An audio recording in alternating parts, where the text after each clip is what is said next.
Okay ji, now this is the acquisition method for the income statement. Same उसी company के हमारे पास ए और B अब इनकम स्टेटमेंट है, सेम डेट की 31 दिसंबर 2013। ये रेवेन्यू है कंपनी और बी का, ये एक्सपेंस है और ये इनकी नेट इनकम है। इन डिविडेंड्स पेड 3.33 और परसेंटेज हमें मालूम है क्या है इनकी, वो हम देख लेते हैं।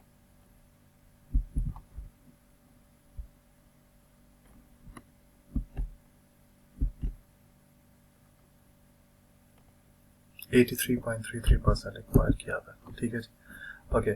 सो हम इसको बनाते हैं कंसोलिडेटेड स्टेटमेंट। अच्छा जी, कंसोलिडेटेड स्टेटमेंट हमारे पास है, ये रेवेन्यू हो गया दोनों का,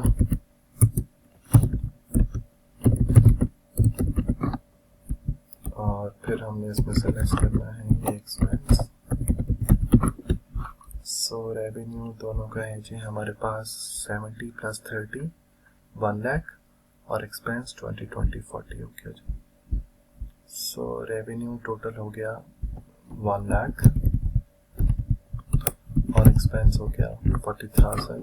सो it makes this minus expense is equal to 60,000। ठीक है, अच्छा जी, अभी 60,000 हो गया हमारे पास, और इस 60,000 में टोटल रेवेन्यू ए और बी दोनों का है और टोटल एक्सपेंस ए और बी दोनों का है। लेकिन हमें ये मालूम है कि हमारे पास जो 83.33% हमारा क्लेम है इसके रेवेन्यू और एक्सपेंसेस पर, लेकिन यहाँ पे हमने पूरे का पूरा ऐड किया हुआ। तो फिर हमें क्या करना पड़ेगा, हमें यहाँ पे एनसीआई को ट्रीट करना पड़ेगा। वो कैसे करेंगे, बी कंपनी के 83.33 पे हमारा क्लेम है और 16.67% पे हमारा क्लेम नहीं है। ठीक है, तो ये जो नेट इनकम है ना, इसके 16.67% पे हमारा क्लेम नहीं है। बेसिकली तो हमने ये किया ना, इन दोनों को ऐड किया तो रेवेन्यू आ गया 1 लाख, इन दोनों को ऐड किया तो 40,000 का एक्सपेंस आ गया और नेट प्रॉफिट कंसोलिडेटेडली क्या हो गया 60,000। तो वैसे भी 50 और 10 को ऐड करें तो 60,000 ही बनता है, लेकिन ये 10 पूरा ऐड नहीं होता हमारे पास। तो हमने इसका 10,000 का 16.67% अगर लें तो ये हमारे पास आता है जी 1667। सो ये है एनसीआई और इसको हम इसमें से लेस करेंगे नेट प्रॉफिट में से।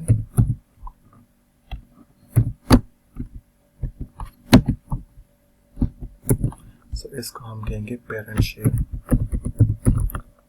Parents share of profit,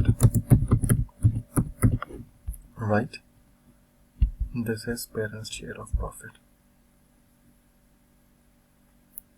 okay, और इसके बाद हमारे पास, ठीक है, ये हमारा एक्विजिशन मेथड हो गया 58,333, ये इसका प्रॉफिट आ गया। और फिर हमारे पास है जी कि ये एक्विजिशन मेथड है और इसके मुकाबले में हमारे पास इक्विटी मेथड है। ये हमारे पास यहाँ पर मौजूद है, इसको हम ऐसे देख लेते हैं। ये ऑलरेडी ये 1 लाख है हमारे पास, 40,000 और 60,000 ये हमारे पास एक्विजिशन मेथड से आया था। ठीक है, और ये हमने इसमें सेलेक्ट किया तो 58,333 ये हमारे पास हमारा नेट इनकम आई थी जो पेरेंट का जिस पे क्लेम है। और इक्विटी मेथड में क्या करेंगे, कंपनी ये अपना रेवेन्यू लिखेगी खाली, कंपनी ए का 70 था और कंपनी बी का 30 था, तो हमने ऐड करके 1 लाख लिखा हुआ था, लेकिन इक्विटी में हमें ऐड करने की ज़रूरत नहीं है। और प्रॉफिट एक्सपेंस जो है वो कंपनी बी का भी 20 था, ए का भी 20 था, तो हमने इकट्ठा करके 40,000 लिखा हुआ था, लेकिन यहाँ पे हमें इकट्ठा करने की ज़रूरत नहीं है, सिर्फ हम कंपनी ए का लिखेंगे। ठीक है, और ये इसका प्रॉफिट आ गया जो ऑलरेडी था। ठीक, अब हम इसमें equity in income of B, ठीक है, ये हम कहते हैं शेयर फ्रॉम एसोसिएट्स जिसको हम कहते हैं, वो हम कैसे कैलकुलेट करेंगे। जो 10,000 इसका प्रॉफिट था कंपनी बी का, मैं आपको दिखाता हूँ, ये जो कंपनी बी का 10,000 प्रॉफिट था, इसका हम 83.34% लेंगे, 83.33% लेंगे जितने पे हमारा क्लेम है, और वो हम इसमें ऐड कर देंगे। तो इस 10,000 का 83.33% गया तो 8,333 आया, और ये हमने इसमें ऐड कर दिया, तो we arrived at the same answer 58,333। तो आप इसको एक्विजिशन के मेथड से करेंगे, इक्विटी के मेथड से करेंगे, इट वुड बी सेम। ठीक है, अच्छा जी। उसके बाद गुडविल है जी हमारे पास। Purchase price is allowed in identifiable. अच्छा, ये इंपॉर्टेंट बात है, आइडेंटिफाइबल एसेट्स। लेकिन goodwill itself is not an identifiable asset, हम इसको आइडेंटिफाई नहीं कर सकते। So goodwill is an asset we know, intangible asset we know, but addition is this is not identifiable asset. Identifiable assets वो हैं जिनको हम आइडेंटिफाई कर सकते हैं। आपके प्रॉपर्टी प्लांट इक्विपमेंट है, आपका व्हीकल है, आपकी बिल्डिंग है, आपका लैंड है, बट गुडविल को हम आइडेंटिफाई नहीं कर सकते।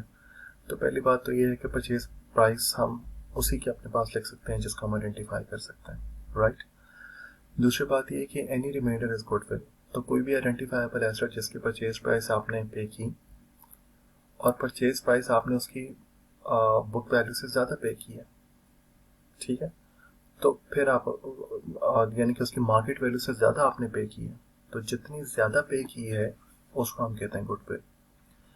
An amount by which the fair value of the subsidiary is greater than the fair value of the identifiable asset is goodwill. Simple, कोई जो बात मैंने आपसे पहले की है। Okay, so here is a question about goodwill. Big corporation paid $550 million for all of the outstanding stock of Choose Corporation at the acquisition date. Choose reported the condensed balance sheet below. अभी Choose की balance sheet है जिसको हमने acquire किया है, उसके सारे asset हमने 100% एक्वायर कर लिए हैं फॉर $550 million। तो ये चूज़ की अब हमारे पास बैलेंस शीट है, करंट एसेट्स हैं जी, प्लांट एंड इक्विपमेंट है, गुडविल है, लायबिलिटीज हैं, स्टॉक होल्डर्स इक्विटी है। अच्छा, be very much sure about कि ये जो गुडविल यहाँ पे लिखी हुई है $20 million की, ये गुडविल इसने अपनी नहीं लिखी हुई, ये इसने किसी वक्त में किसी और कंपनी को एक्वायर किया था और उसकी गुडविल इसने अपने पास लिखी है, क्योंकि ये तो हमें मालूम है अच्छे तरीके से कि कंपनी खुद अपनी गुडविल अपने पास रिकॉर्ड नहीं कर सकती। दिस इज़ वेरी सिंपल, ये हमें मालूम है।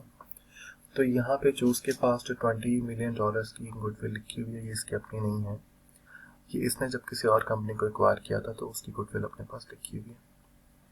अच्छा जी, फिर हमारे पास है the fair value of the plant and equipment was $150 million more than its recorded book value. The fair value of all other identifiable assets and liabilities were equal to their recorded book values. Calculate the amount of goodwill which should report in its consolidated balance sheet. Okay, so simply जो difference है वो कह रहा है कि plan, ये बाकी सारे करंट एसेट्स, लायबिलिटीज, ये हमारे वही हैं जो यहाँ पे लिखे हुए हैं, ठीक है। लेकिन fair value of the plant and equipment was $150 million more than the it's record. तो इसके रिकॉर्डेड वैल्यू 700 है प्लांट एंड इक्विपमेंट की, तो $150 million और हैं, तो इस 700 million में 150 million हम और ऐड कर लेंगे, इट विल बिकम 850।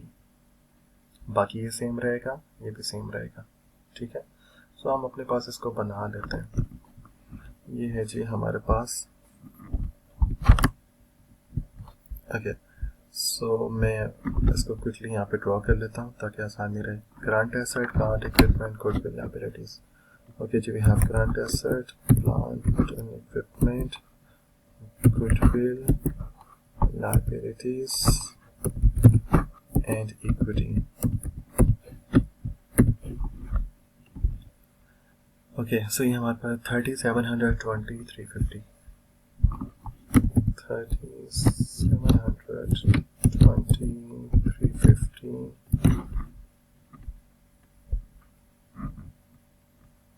और स्टॉक होल्डर इक्विटी हमारे पास थी 400, ठीक है। अब जब ये चेंज हो जाएगा तो वो कह रहा है कि बाकी तो किसी और चीज़ की फेयर वैल्यू चेंज नहीं है।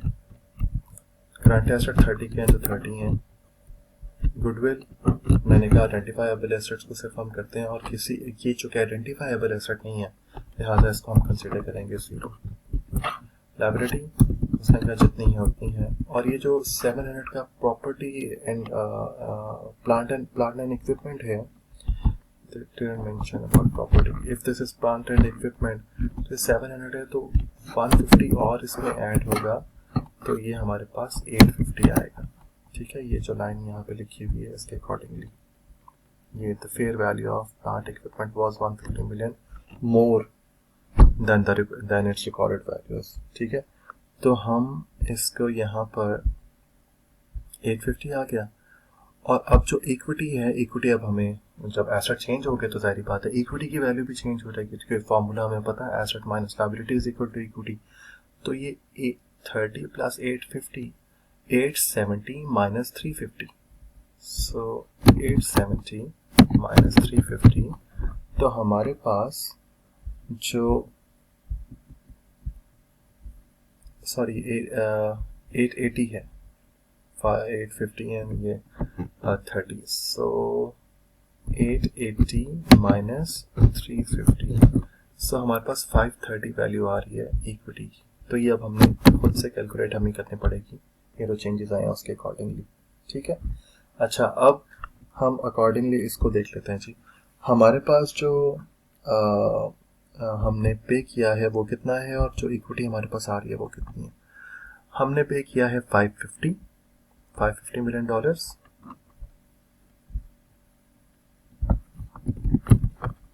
एक्विजिशन कॉस्ट हम इसको कहते हैं।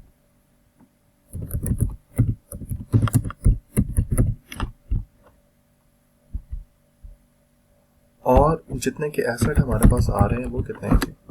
एसेट अब हमारे पास आ रहे हैं ये 530 के। सो इन दोनों का अगर हम डिफरेंस लें तो ये है हमारे पास गुडविल,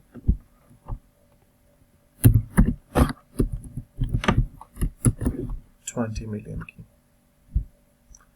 ये इत्तेफाक है कि यहाँ पे ऑलरेडी जो गुडविल लिखी हुई है वो भी 20 मिलियन है और हमने जो कैलकुलेट किया वो भी 20 मिलियन है। इस 20 मिलियन का इस 20 मिलियन के साथ कोई ताल्लुक नहीं है, इट्स जस्ट अ कोइंसिडेंस कि यहाँ पे जो लिखी हुई फिगर है वो जो हमने कैलकुलेट किया वो बिल्कुल सेम है, इट्स जस्ट अ कोइंसिडेंस, इसका इसके साथ कोई ताल्लुक नहीं है। ठीक है, so this is the way we calculate the goodwill.